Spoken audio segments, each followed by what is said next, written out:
لا يستوي أصحاب النار وأصحاب الجنة أصحاب الجنة هم الفائزون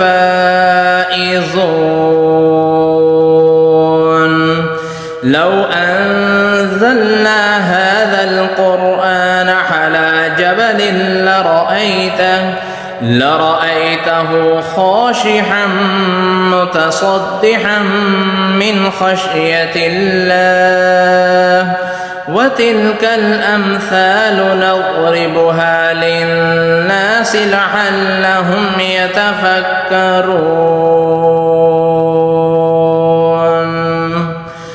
هو الله الذي لا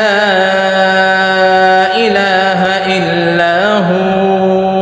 عالم الغيب والشهادة هو الرحمن الرحيم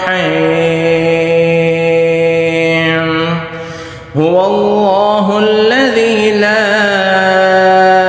إله إلا هو الملك القدوس السلام المؤمن المهيمن العزيز الجبار المتكبر سبحان الله عما يشركون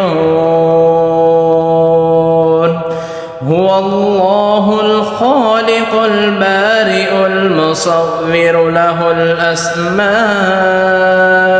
الحسنى